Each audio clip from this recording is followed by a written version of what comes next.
We are going to talk about digital modulation techniques today.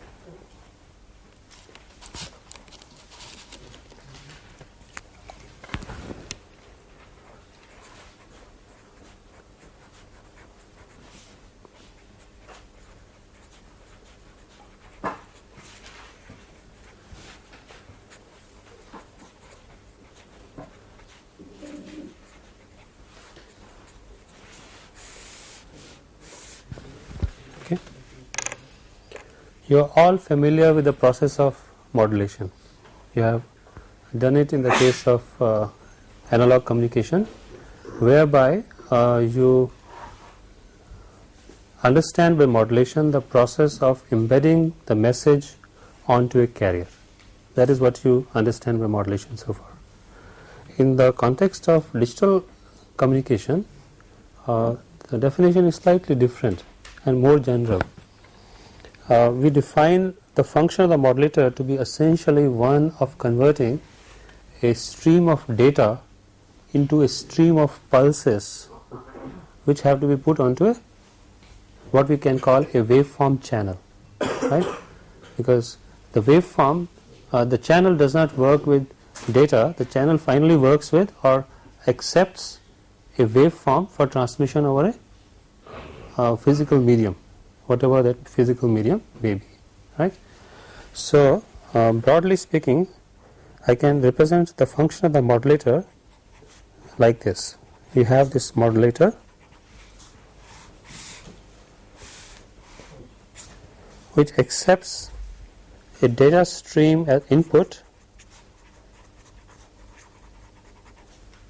and produces a waveform representation of this data.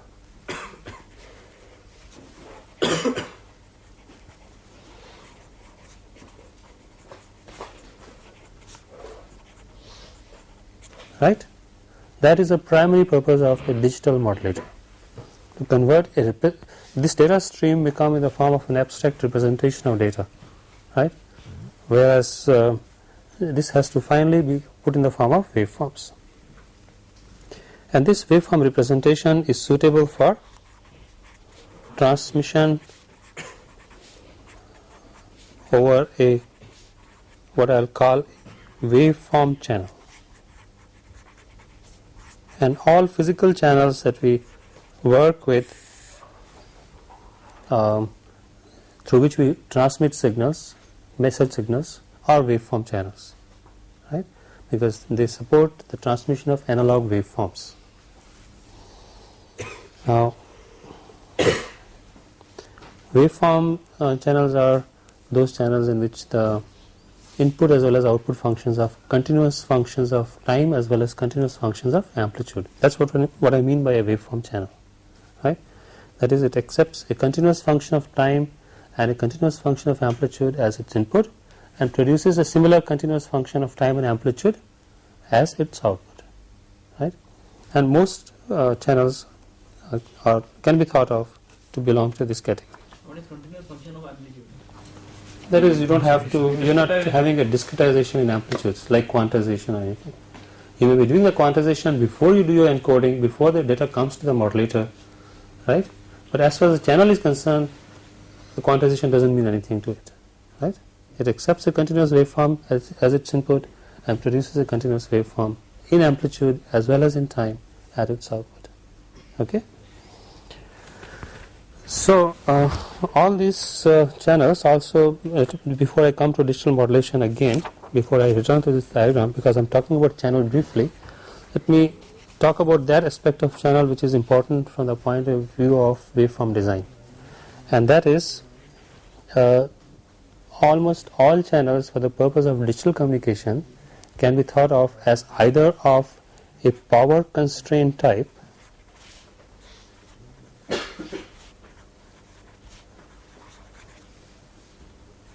So you may have a channel which we call to be a power constrained channel, or we may call it a bandwidth constrained channel.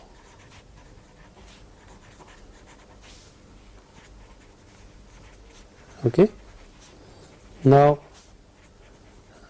this distinction may be rather odd to you, because as you may well realize, both the constraints are going to be important in every communication system, the power constraint as well as the bandwidth constraint, right?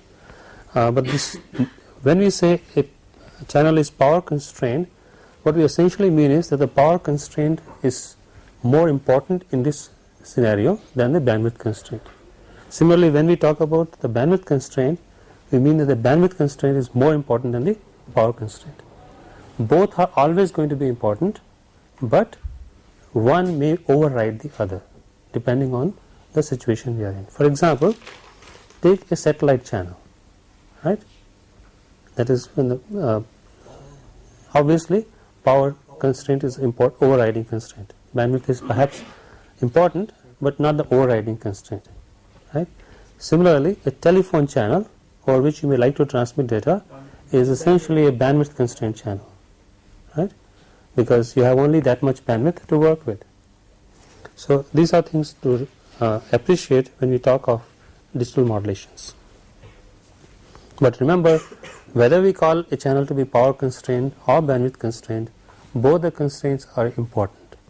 One may be more important than the other, but the other is not totally unimportant. Now, when we talk of modulation, essentially, that as you can appreciate from this block diagram, we are producing a waveform representation for the data to be put on the waveform channel. Therefore, really, the design of the modulator you can consider as some kind of a waveform design task, right? You are designing a waveform for representing this data to be put on the waveform channel. Now, this waveform design that we have to do, or the modulator that we have to design, must be carried out so as to produce certain desirable properties in our system, right? And some of the desirable properties that we are looking for, first of all, the waveform channel that we are working with will have a bandwidth constraint possibly, right? So we should not produce waveforms at the transmitter which the channel cannot support in its bandwidth, right? So we must match the spectral characteristics of the waveform with those of the channel. Now these are some of the things which are similar to what you might have learned in the context of analog modulations as to what is the function of a modulator, right? So we are considering a similar kind of discussion we are carrying out now for digital modulations. What are the functions of a what is the function of a digital modulator, right? What all it has to take care of. Match the spectral characteristics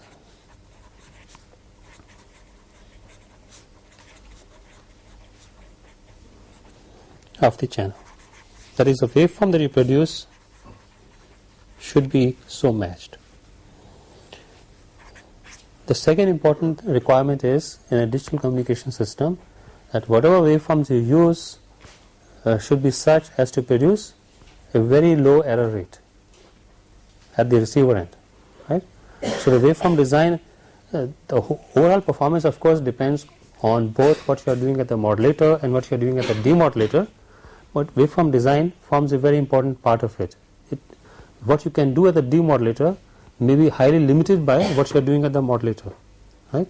So that is a very important thing to worry about, that is waveform design, when you want to worry about your data error rate. So obtain low error rates or bit error rates, whatever. Next, we like to transmit this data at as high a rate as possible, right?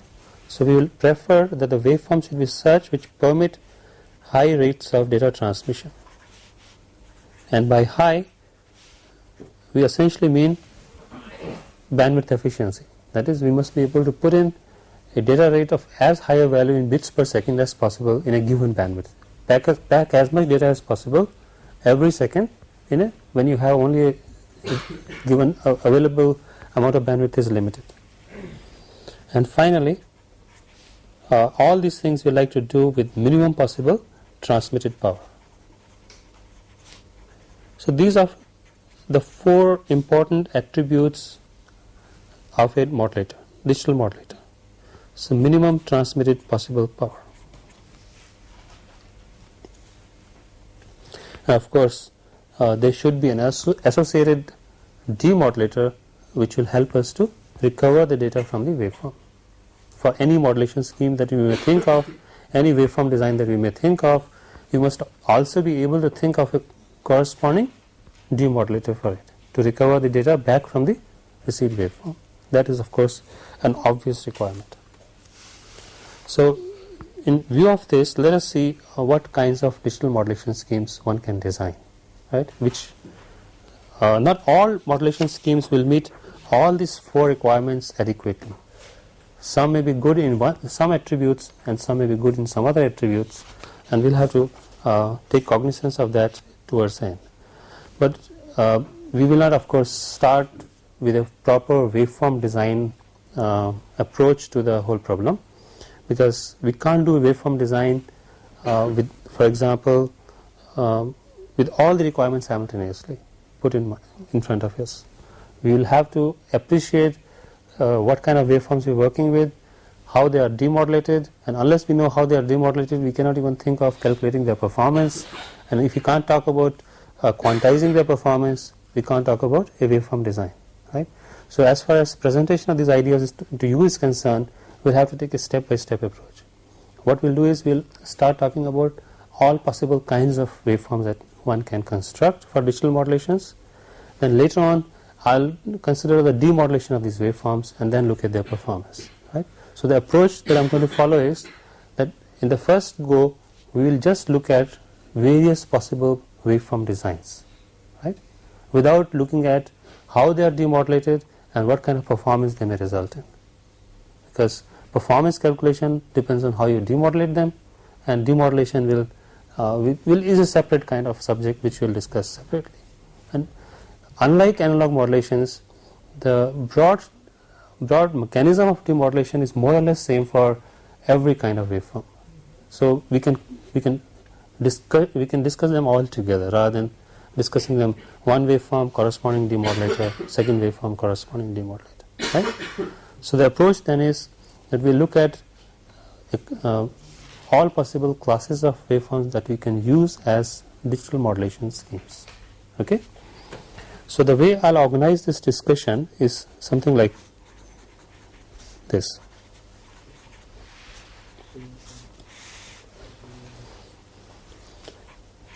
I'll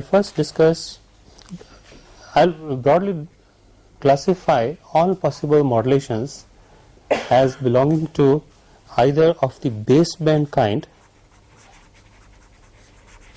or of the passband kind. Passband or band pass, whatever you like to call. Okay. When I say baseband modulation, we are basically referring to the fact that we are using a frequency band between 0 and something, and when we are talking of passband, we're talking about the presence of a carrier, very deliberately introduced carrier, which is present at certain frequency. So the information has to be embedded in that carrier, right, in some way. So first of all, we'll have these two categories, baseband and passband modulations. Then in each of these, I'll separately discuss the binary case first, because that is simpler, binary digital modulations, and then generalize them to what we call emery digital modulations. Okay. Similarly, in the passband case, we'll have binary, passband modulations, and emery passband modulations. Okay. So that's the way we'll organize our discussion on waveform design from the point of view of digital modulations, or various kinds of digital modulation techniques. In fact, we have already been discussing digital modulations not so explicitly in what we have been doing so far. For example, the pulse shaping and the line coding we have been talking about also is precisely performing the function that we are now concerned with, that is representing data with a stream of pulses or a waveform, right? So we have already been therefore discussing binary baseband modulations quite a lot. We know quite a lot about binary baseband modulations. For example, the rectangular pulses that we discussed, various kinds of rectangular pulse configurations, right, along with their line coding schemes. You could think of them as binary baseband modulations in which bandwidth is not a major constraint, right? Whereas the later kind of modulations, the pulse shape design that we discussed, the Nyquist based pulse shape designs, could be thought of as binary pulse shape modulations in a strictly band limited channel, right? So I think it's what we are discussing here is not entirely new to you. We already have discussed digital modulations not under this title, but you are already familiar with it.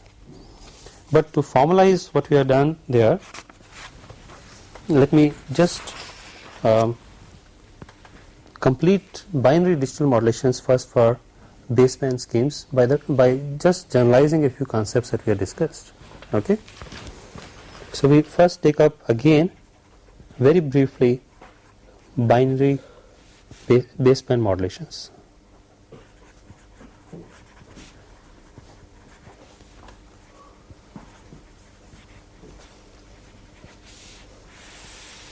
Binary baseband signaling.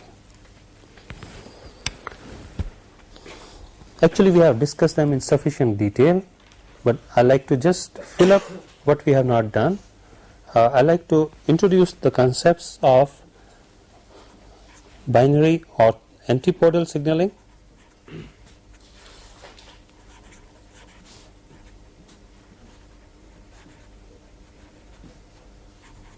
and binary orthogonal signaling. Now, you will find that these are not really new things. I am just introducing some new names to you. Okay, the things that we do in antipodal signaling generalize some of the things that we have already been doing. Similarly, the things that we do in orthogonal signaling also generalize in some ways that we have already been doing or discussing under our pulse shaping and line coding discussions. But we will now like to generalize this and say that all binary digital modulations essentially can be thought of as belonging to one or the other of this category. Okay, and let's say therefore to understand that, let's understand what each of these terms means. Let's come to antipodal signaling first. Actually, antipodal signaling is just another name for polar signaling. It's nothing really new.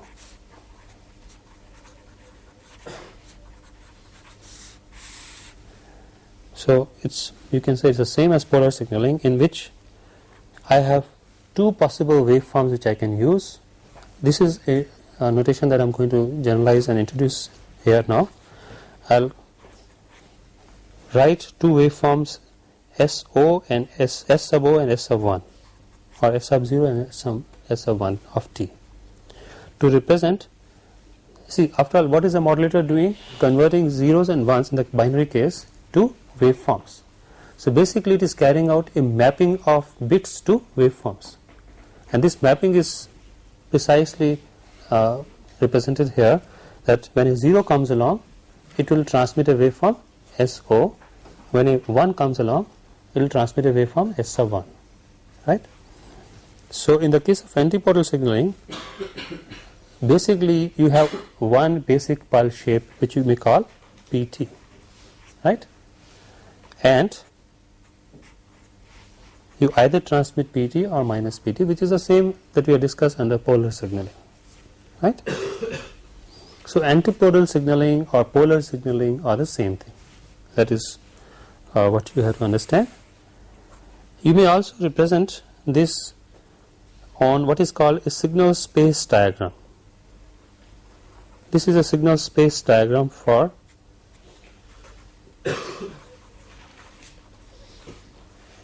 antipodal signaling.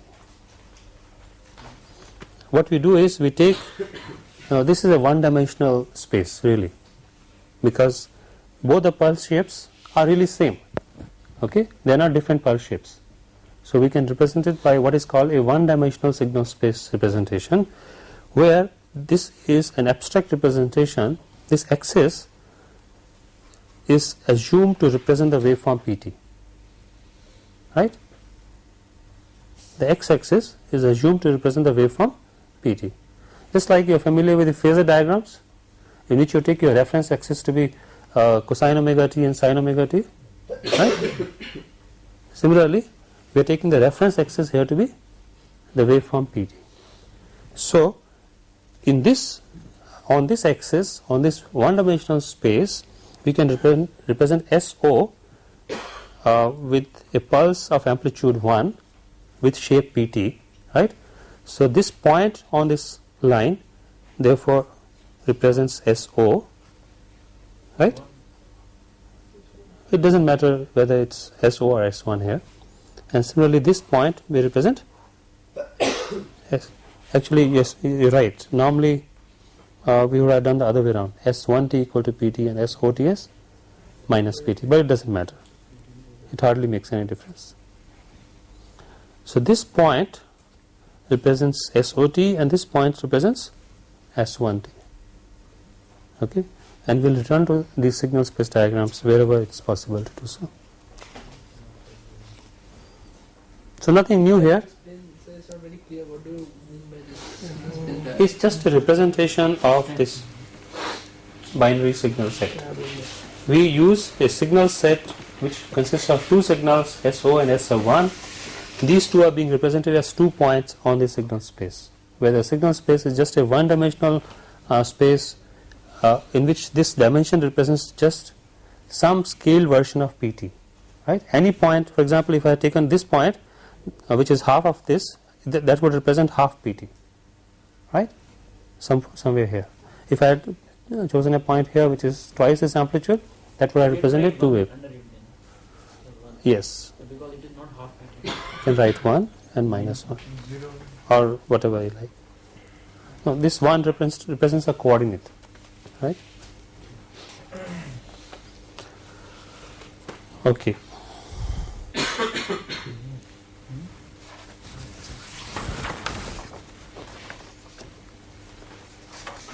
So an antipodal signal antipodal modulator is really basically you can realize it in this way. You have data coming in which is represented eventually by a sequence of positive and negative impulses by using perhaps an impulse generator. That sequence of impulses is fed to a pulse shaping filter PT, and depending on what PT you choose here, you will get a sequence of positive and negative pulses. Right? Something that we already know, nothing new about it. So that's what an antipodal modulator looks like. This is an example of an antipodal waveform, right? Corresponding to PT being a triangular pulse. Right? We have chosen PT to be a triangular pulse. So when you transmit a positive triangular pulse, that represents a 1. When you transmit a negative triangular pulse, that represents a 0. Okay, 1, 0.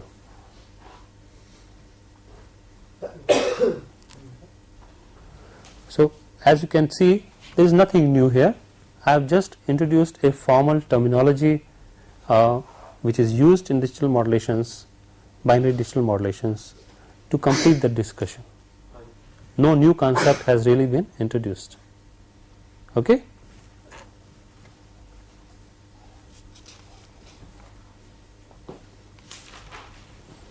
Can I go on to the next thing?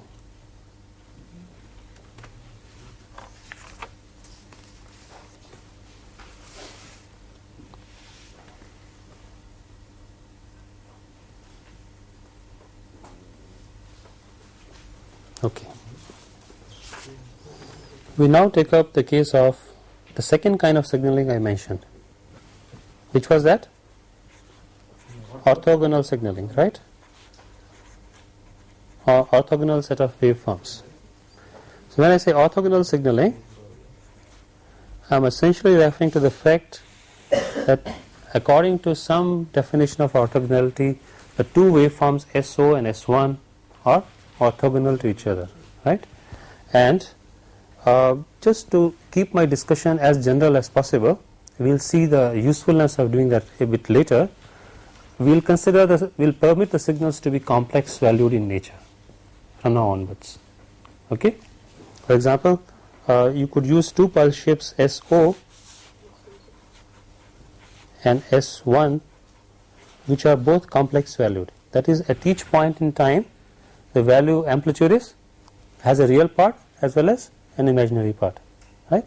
We will just keep that discussion general for the time being without worrying about why that is important. Okay. But I think you already have been introduced to the notion of complex representation of signals, so that's right. But we will return to that in the context of digital modulations later.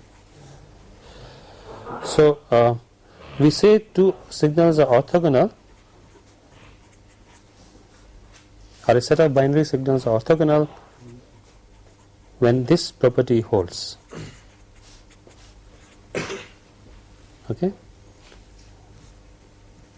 that is, if you multiply the two signals in time and integrate the product from minus infinity to plus infinity, the average value or the value of this integral turns out to be 0, and therefore the modulated waveform now consists of pulses which are of this kind. They are no longer antipodal, right? They are different pulse shapes. Unlike the antipodal case, SOT and S1T may be different pulse shapes. In the antipodal signaling, you are basically using one pulse shape.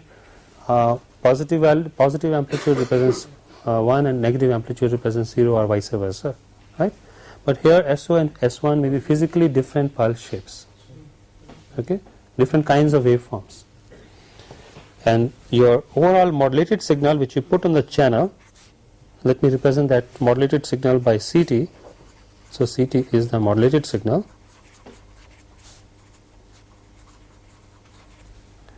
You can represent it as,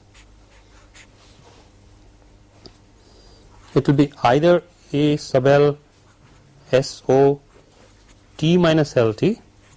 This will be true if AL is, when I use a SO, when LAL is 0, right, when the data corresponding to that is 0, or it will be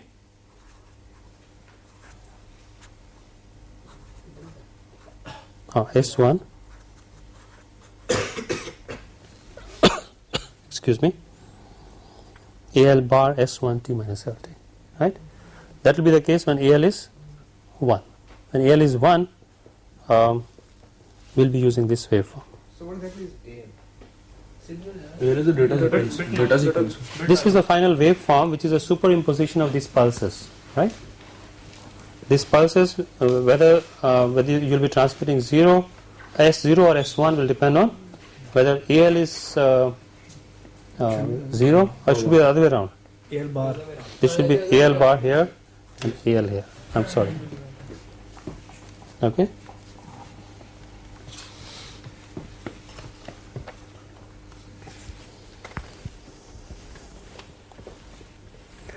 Okay, where does this condition comes from? This condition of orthogonality. Can you guess? Why do we require? Sine cos. No, that is okay. Those are examples which I am going to discuss very soon. Independent linear. Fourier series expansion. No, we have to discuss it in the context of digital modulations. Why do you think such a thing would be required? We can match it. Okay, that's closer to the answer. But the important thing is, you require some attribute by which we can distinguish between the two signals, right?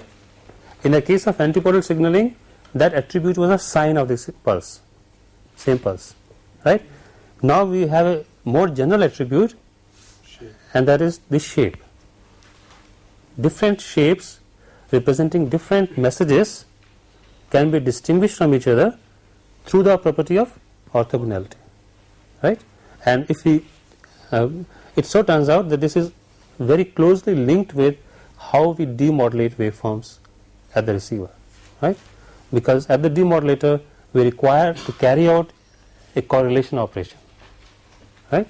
And therefore this concept of orthogonal signaling is linked with the kind of demodulation we do at the receiver, and we'll return to that discussion again when we do demodulation. Okay. Let me take a few examples now of orthogonal signaling.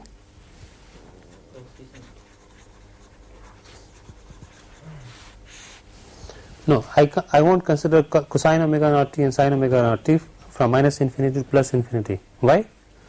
That will be a useless signal for us. We want to transmit data.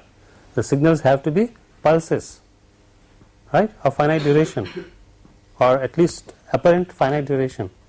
So I can't consider cosine omega naught t and sine omega naught t, as we know from t minus infinity to t plus infinity, to be the right kind of waveforms in this context. Yes, they are orthogonal, but we can't use them in digital modulation. Okay. Okay. The most trivial example of orthogonal signaling is one that you have already done. What is that? In the context of binary modulations, it's the on-off signal, right? It's a very trivial example of orthogonal signaling, right? Because the two pulse shapes are PT and 0, right? So the product is always 0 and therefore they are orthogonal. So that's trivial, so I will not discuss it any further. Here's another example. I think I have it drawn here, so I'll just show it to you. SO may be a pulse, rectangular pulse of this kind, or a rectangular pulse of this kind, right? As you can see, if you multiply the two, the product will be this, right? And the integral of this will be 0. Manchester coding is No, Manchester coding is okay. What is a Manchester coding? It is antipodal. It is antipodal, right? All waveforms we discussed so far were antipodal or on-off, right? But this is a different kind of wave. There are different pulse shapes. One is this kind of a pulse. Other is a different. See, Manchester coding, basically the pulse shape is same. You just change the sign, right? Now, this is just to illustrate to you that sometimes looks can be very deceptive. Here is a waveform that will result from the modulator corresponding to a specific sequence when you use these two signals. For example, you are transmitting a 1, that means I am transmitting this, right? First one is a 1, so that corresponds to a pulse shape like that, right? Next is again a 1, so you get this. Next is a 0, so you get a constant value here, a 1 and a 0 again, right? This represents a sequence 1, 1, 0, 1, 0. Alright? Now, that may look to you, if you just look at the waveform without looking at where they came from or how they were generated, how this waveform was generated, you might be led to believe that this is a polar waveform or antipodal waveform, right? But it is not. It corresponds to an orthogonal signaling set. So it's an orthogonal signaling example. So by just looking at the example, we cannot always say whether the incoming waveform is of this or that kind. So what about DC 0? That may be true. The DC 0 may be true, because on an average you may have equal number of positive and negative pulses, I mean 0 and 1 pulses, and okay, may not be true, right? So in that case we'll have to do some line coding and all that in addition to this. Or another thing we can do to take care of DC problems which we have not discussed, and like you to read it yourself, is scrambling of the data signal, right? So What do you mean by line coding in this case? that is, you can you can reintroduce certain desirable features like like So once when you have decided upon this thing, what do you mean by line coding? Like You do some pre-coding. no, that's a good question. I'm just thinking about it. So there is no need of You'll have other to things use now. a third kind Because of we are doing orthogonal, so other things are not. The line coding will not be there. Let's put it this way, that if DC level varying is important in the context in which we are going to use it, we'll have to do something about it, right? And there are various things you can do. One thing that we can do is we can redistribute ones and zeros in such a way that the average value is 0. Not possible, sir. Right? So because the average of 1 is always 0 and average I know, of never 0. I know, but if I have, let's say, more ones and less zeros, Then also there will be some net. Sir, you can do one thing, you can change No. the shape of S1T so that the average of S1T is Negative.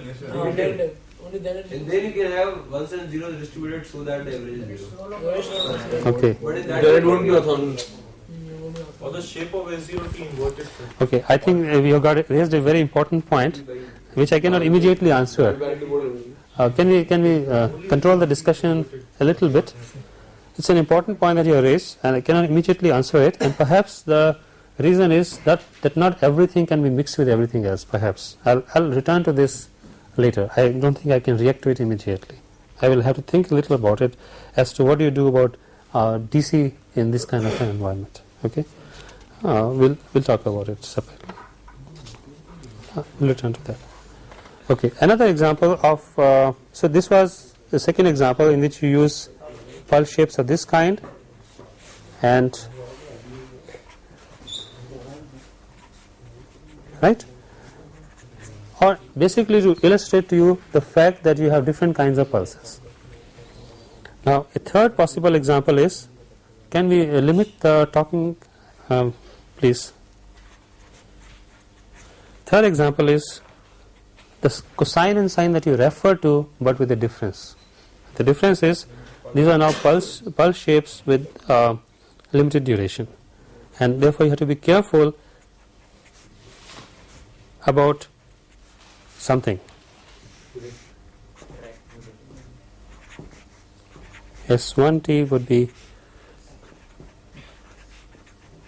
actually I'm not talking of cosine and sine, I'm talking of two sines of different frequencies. Okay? It is always 0. Not always. They are integer. Sir, if it is Particular way. Not always. integer. Now to ensure that sine 2 pi FOT into sine 2 pi F1T is 0 between, when integrated between 0 and t, what you need is that FO and F1 should be integer multiples of 1 by t, right? So either it should be 1 by t or 2 by t and so on. So in general we will choose FO to be some m by 2t and F1 by some m prime by 2t, where n m prime are suitably chosen integers, right? Of course, if FO and F1 are very high frequencies as compared to 1 by t, then more or less you can say that they will be always orthogonal. If these two frequencies are very high, then more or less approximately one can say that they will be orthogonal. Right? So why do you have to introduce the concept of having a very high frequency and orthogonality? That is a bit confusing. Won't this always include advantage? This is always true, but this condition can be relaxed, that they have to be integer multiples of 1 by 2t, right? Provided the two frequencies that we are talking about are very high frequencies, right? Is it clear? Obvious to all of you? Fine. Capital T remains the same. Okay, if it is confusing you, don't worry about too much. All I said was that if you want to relax these two conditions for these two frequencies to be integer multiples of 1 by 2t, you can do so provided you choose these frequencies to be very large, because in that condition is both of them, right? In that condition most of the time, for most of the value between 0 to t, the average value will be sometimes positive and negative equally, and it will be averaging, the product will average out to 0. Possibly there will be a small cycle of 1 or the other waveform that will be non-zero or something that will contribute to a non-zero correlation. Anyway, that was just by way of illustration. So here is an example of this kind. Here your SOT is like that and your S1T is like that, right? As you can see, they are both integer multiples of 1 by 2t, the frequencies, right? Or the time periods are multiples of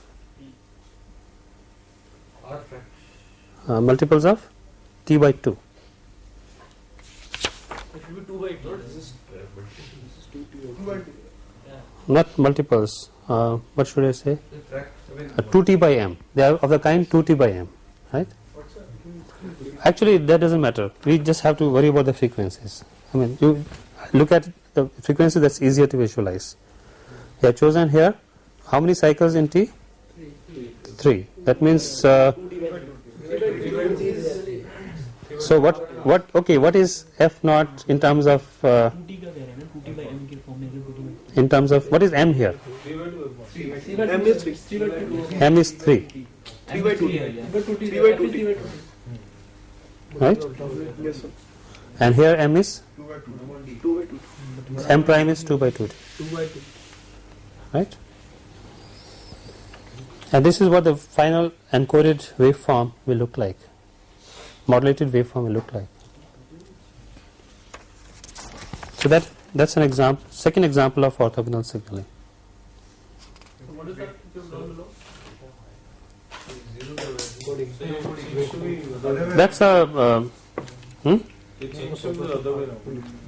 0 has been replaced. Yes, sir. Yeah. So you have I've been doing that. Okay, this will be 1 0 0 1 1. Sorry. Yes. Thanks for pointing that out. Good to know that you are not sleeping. Okay. One mistake is enough. All right. Incidentally, before I go to the next thing, this kind of the two comments here. One is you can see that as you go from a 0 to 1 or a 1 to a 0, what essentially you are doing is changing the frequency of the some kind of a carrier that you have over here. Right? It's not really the concept of a carrier. It's more like that you are having two waveforms with different frequencies, right? Two waveforms with different frequencies. So for this reason, such waveforms are also called FSK waveforms, frequency shift keyed waveforms. Such binary waveforms are also called, or such signaling schemes are also called FSK signaling schemes. The initial standing for frequency shift keyed. In fact, the general class of orthogonal binary signaling is sometimes loosely referred to as frequency shift keyed class. For example, even the previous example, the on off and this kind, they all belong to the general class, which is sometimes just loosely called FSK. Although strictly speaking, they should be called orthogonal. Okay? You tend to mix up, we tend to call all orthogonal. Because the reason is the most commonly used orthogonal waveforms is the FSK waveform. Okay? So that's the reason for this special name taking over the general name. Okay? Right. What do you exactly mean by frequency shift? This is frequency shift keying. That is for representing a 1, you're using a waveform S1T, which has this frequency, which contains one cycle in this duration, whereas here is a sine wave with a larger number of cycles in the same duration, right? So the frequencies of these two sinusoids are different, right? Even the first case is something like this, except the sine wave is replaced by a square wave. That's right. Therefore, there is a reason for clubbing all of them as FSK waveforms, right? Or calling all of them loosely as FSK waveforms, right?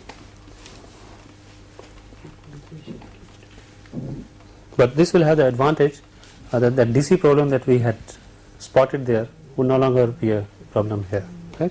So again, if S0 is high, It will be there, sir. It will be here. Yeah, it can be there. It can be there say the even multiple because there is a net positive area here. Yes, you are right. Absolutely. Fine. So as as far as binary baseband waveforms are concerned, this is all I have to say. The second comment I wanted to make was, one was regarding the FSK. The second comment I wanted to make in this context was the fact that the FSK kind of signal can be a baseband signal or a passband signal depending on what frequencies are we talking about. For example, the kind of situation I have depicted here is a typical baseband situation, right, where you have very small number of cycles of the sine wave in your pulse duration, in your symbol duration. When you choose a very high frequency, for example RF frequency, and you may represent the two bits by different values of the RF frequency, but both are very high, then it becomes a passband modulation. Basically the frequencies is what matters, the absolute value of the frequencies. If the number of cycles in the waveform of the sine wave is small, right, for example of the kind that are depicted here, 1 cycle, 2 cycles, 1.5 cycles, 3 cycles, right, these are all because basically your pulse duration and your frequency are of the same order, right, basically that's the order of magnitude of the two is same, so we call it a baseband FSK waveform. Whereas if we have a set of frequencies which are very high as compared to the time period here, that is the large number of cycles of this waveform, then we say they are passband modulations. One question at a time. Yes, Vivek. So in short, that if the frequency is high, then it is passband. That's all I said. That's right. You're saying the number of cycles. That's the same thing. What did I say? You're quite right. What is your question? Frequency is low, then synchronization will be very crucial. So if frequency is high, then it is not that important. Is it? No, synchronization is a separate aspect, and I think it's best to postpone it for the time being. All right. As far as binary waveforms is concerned, that's all there is to it. Let's go now to Emery signaling.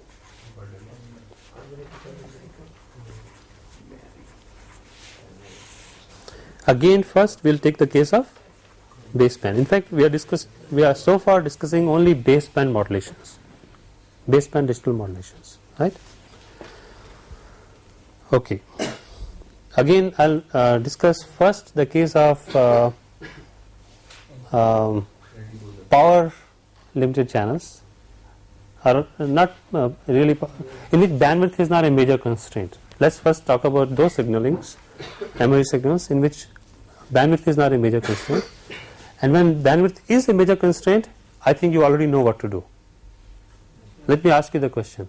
We don't have to discuss. Suppose bandwidth is a constraint, how do I go to Emery signals? How can I? We have discussed the bandwidth constraint binary signals. For example, a pulse PT, antipodal signals could be used with PT shaped by the Nyquist criterion or whatever. You see, typically the important point to note is the essential difference between waveforms that you will use for bandwidth constrained and non-bandwidth constrained channels is this. In non-bandwidth constrained channels, you may use pulse shapes of different kinds, but in bandwidth constrained channels, you will typically use one basic pulse shape whose bandwidth you will restrict according to, let's say, the Nyquist criterion, right? So in the binary case, the only kind of waveform, only kind of modulation that makes sense in the bandwidth constraint situation is an antipodal waveform with PT chosen to be a Nyquist pulse or a duobinary pulse or whatever, right? In the Emery case, you can generalize it to a multi-amplitude modulation scheme, a pulse amplitude modulation scheme with that basic pulse used with different amplitudes, right? So we'll return to this later, but I just wanted to bring it here. But at the moment, let's consider when bandwidth constraint is not important. So without bandwidth constraint is the case we are discussing now.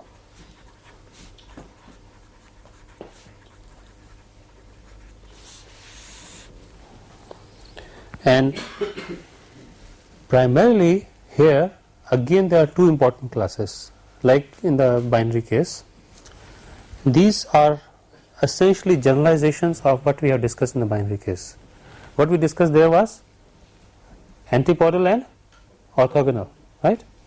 I'll first talk about orthogonal here. Orthogonal. So we're now going to talk about Emery orthogonal schemes. Okay? And then corresponding to the antipodal case in the binary case, we have the more general what are called simplex signals in the Emery case. Okay? So we have two kinds of pulse alphabets. These are also called signal sets, pulse alphabets. There are a number of different names which are used to say the same thing.